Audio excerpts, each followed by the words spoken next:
我们今天很高兴的邀请到了 Beecraft Construction 的执行董事 Jackson 来跟我们一起聊一聊关于建筑加建的问题。这家公司呢，由 Jackson 的父亲 Bruce 在40年前创立。过去几十年内呢，他们承建过大大小小2000多个项目，在业内非常的知名，也非常资深。Hey Jackson, thanks for joining us today. Thanks for having me. I would like to start today's interview by talking about a very successful project you guys had last year. That was on Lord Street, Roseville. It was a beautiful extension project in the heritage conservation area. It was sold off market for, I think, over $9 million. What are the main improvements that you guys have done or it's been carried out in that project which led to the massive result in the end? I think for the Lord Street project, we were really just started out as just building a dream home really for a family. Yep. So there was the original heritage dwelling and obviously that needed a little bit of work, touching up the fitting. So it was a complete internal renovation to the inside of the existing dwelling. Yep. But the really big part of the project was the extension out the back. So that was that's beautiful. Yeah, exactly. So it actually went down a little bit to a brand new kitchen, living, into complete landscape. So that was kind of more of the family areas of the home, family and entertaining. And then upstairs, so that was the first floor addition, pretty much just all the bedrooms, en suites, bathrooms, another kind of living area. So that was more kind of the personal space. So for the kids and the parents, and whereas downstairs, complete new kitchen, living, entertaining, the outdoor area, swimming pool, pool cabana, and basically just a complete new look. Everything there was to do. How long did you guys spend on that project? Oh, it was probably just over a year from kind of the planning to the planning would be a little bit longer. We actually didn't do the plans for that one. Okay. So that was more we priced the work once the plans were final. And then I think the construction itself is probably just over a year from the moment, we kind of got in there, started the excavation out the back, preparing the levels and concrete, and then right through to the final landscape and finishing touches. Hard work paid off. It's a beautiful project and a massive result. It was. So congratulations again. Thank you. So in that Lord Street project, how much more space, internal space, have you created? Oh, it'd be a lot more space. So the existing heritage dwelling was probably only 2 or 3 bedrooms with a kitchen and living area. So that got a complete renovation, but the space for internal space, it's a massive new kitchen, dining and living, all open plan, new garage, and then of course upstairs as well. Just with about more than double. More than double, absolutely. Wow. 大家都知道，在建房的过程中，小到一个螺丝钉，大到我们厨房卫浴的翻新，都离不开质量的把控。那我们接下来跟 Jackson 聊一下他们在用料和做工上面对于 quality control 的一些要求。Jackson, can you please tell us about your quality control process in place to ensure the best practice throughout all stages of your projects? Absolutely. So I think being a building company of more than 40 years, there's not just one process that we follow and take as gospel. So we've kind of finessed everything along the way through the wide range of projects that we do. I think one of the best things is probably that we manage the whole process right from the very beginning to absolutely at the end at signing off the project. So we've got our trades that we've worked with, between 10 and 30, some even longer years. So we understand each other, we work really closely and we work really well together. So that's a really important part. We're not just, a random builder that's pulling in different trades from all over the shop. We've kind of narrowed down the best crew of who we want to work with and how we can best get the project done. I think as well, our team that we've got, our construction managers, their knowledge in all stages of construction is second to none. They've been with Beecraft for 20 to 30 years themselves and been building for even longer than that. So they've got a phenomenal understanding of our projects and the work that we do. And under them, their site managers, their carpenters, their trades, even right down to the apprentices. They're picking up on every fine detail that the client may not notice. It's something that we'll be able to see and just make sure that, you know, we're meeting timelines. It's to the, you know, it's right up to our Beecraft quality.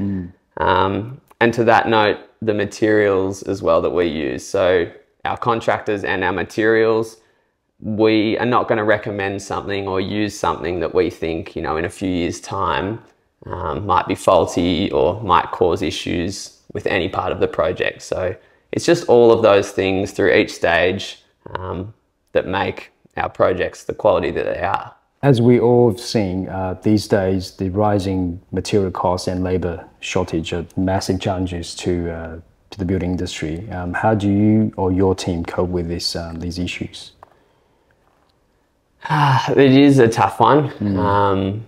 It's been a big thing over the last few years, and it's been problematic for a lot of people. I think what has been the issue is because it's been so competitive, costs are rising, there's been a lot of work going around. I think some people have pushed too hard on price and getting the work, and that's what's been a big issue in, say, faults with projects and stuff that's come undone, is that they're going too hard, they might be cutting corners. With regard to the labour shortages, we try and build a really supportive, hard-working environment. So at the end of the day, people want to enjoy work, they want to get the most out of themselves and the work that they're doing. So we try and provide as good a foundation as we can for our younger guys to develop their skills in building so they can continue to grow and develop their career. And then for our senior management who have been with us for a very long time, we do whatever we can to look after what they need with their team, provide them the support and basically cater to what they need to get the best outcome for their project. So staff turnover ratio is pretty low by the sound of it. Yeah, it is, particularly up the top end. I mean, labour, it's been really hard to get any good tradespeople over the last few years. Up the top of the business, our turnover has been quite low because we're doing everything we can to support our higher management through these tough times. And then again with our apprentices, they're looking to our construction managers to see the role that they're in and how they've grown with the business. So it's something for them that they can look forward to and kind of aspire to be. Yeah, exactly. So that's, I mean, everybody's going to experience with the last few years a bit of staff turnover, and it's natural, but we're just doing whatever we can to make sure that we've got the best staff on board. I guess it's, you know, you guys are a family business, so making sure everyone has a family feel is most important. That's it. It's a bit more personal. Yeah. I think with regard to the rising costs, it has definitely been more difficult, but for us, it's about getting the right work at the right price. So, you know, there might be a project that we really want, but if someone's going way too hard on the pricing side of things, it's not worth it for us because we're not going to take those shortcuts and, you know, just work around bad material. Yeah, exactly. We're not going to compromise on quality. So with the projects that we've done, people understand the level of quality that we work to, so we can provide fair pricing for the top quality work that we do. Yeah, you get what you pay for, so that's it. Never compromise on quality. But do you think that building costs will calm down a little bit in the near future? I don't think they'll come down too much. I think, as you know, what we've seen with interest rates rising, there's been so much work around over the last few years. There might be less kind of demand for building projects. So we might see costs start to level out a bit and not increase staying at that level. Be a little bit more stable and not kind of increase on the trajectory that we've seen recently. But yeah, if anything, more steady rather than going up. Right. So here's my question, Jackson. Roughly speaking, how long does it take for your team to complete a full renovation project for let's say 5-bedroom house, just internal? Oh, that's a tough one. I'd say it really just depends on the project. It's hard for me to give you an exact timeline or a rough timeline even now, but I think right from the planning, so obviously there's the initial stages in working out, who you might want to go with, but the planning, say 3 to 6 months, depending on the council and the kind of environment we're in. So over the last few years, with so much building work going on, it might be a little bit longer, but I think allow 3 to 6 months for the planning and council application stage. And then the build, like I said, it varies for each project, but I'd say for a complete internal renovation, anything from around, 6 months to, for something on a smaller scale, maybe around 6 months, but for, a complete internal renovation, like our Lord Street project, for example, that was around 12 to 14, 15 months, something like that, for a large scale that was a renovation to the existing dwelling.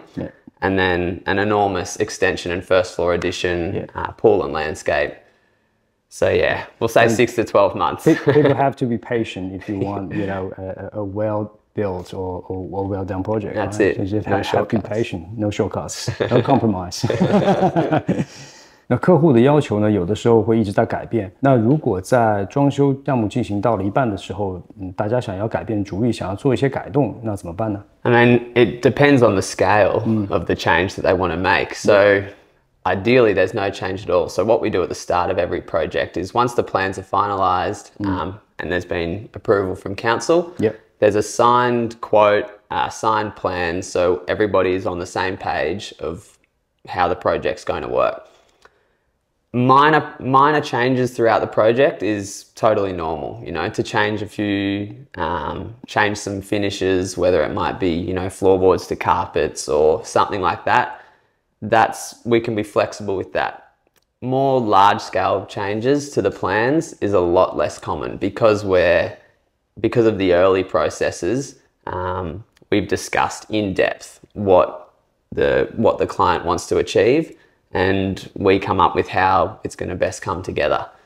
So a large scale change would be uncommon, but if it was the desire of the client, it may mean redrawing that section of the plan and resubmitting to council if we thought it was feasible. If we thought, it wasn't realistic, we would advise strongly not to do it. But, if it was something that they were passionate about and we thought it would be a good result, then it would be a matter of redesigning and kind of taking a few steps back. So we do what we can to avoid that. Which will involve extra cost. Absolutely. Of course. So I think our expertise in understanding the client brief and budget in the early stages of design, that's what really sets up the project. So I'm not sure if we've ever been in a process where we had to make significant structural and design changes. I hope we don't have to. But small changes we can easily adapt to. Sure. But the large scale changes would mean a bit more work. 我们都知道 Council Council 在建筑规定上是非常严格的一个 Council。那么在跟 Council 打交道时，需要注意些什么呢？ I think the simplest one would just be to design to suit the area. So in those heritage conservation areas, a lot of the facade you can't touch. So it's more updating and restoring the existing features. And then for the renovation and for your project that you want to do, just make sure that it suits the area. You're maintaining a good ratio of hard and softscapes. And I think what's going to be the easiest way to do that is to work with a designer who's had a lot of experience with those councils. So, finding someone that's local, that's done a lot of work there, and that understands the provisions for, whether it's trees or hard surfaces or just the general construction. Someone that with a good experience that understands what the council wants to make it as stress-free process as you can. Is there anything that's particularly restrictive when it comes to council approval in Kurungai? Nothing in particular, For example, I don't think. The trees? I think it's just on a case-by-case basis. Right. So trees are always going to be important to the councils, native trees. You can't do too much pruning. So some councils will say, you know, you can't even touch the canopy at all. Or if you've got a big branch from the neighbour's tree, if it's a gum tree, unless it's a danger, they're probably not going to let you prune it. Right. But there's not really one thing that's most important to them. It's a combination of whether it's trees or if you're in a bushfire zone, anything like that, they'll consider and take into account for your plans and your project. The building heights, the setbacks. Absolutely, stuff like that. Erosion control, just anything like that. Yeah. Thank you for your time, Jackson. I'm looking forward to seeing more of your beautiful projects in the area. Thanks, Leon. Always good to chat. Thank you.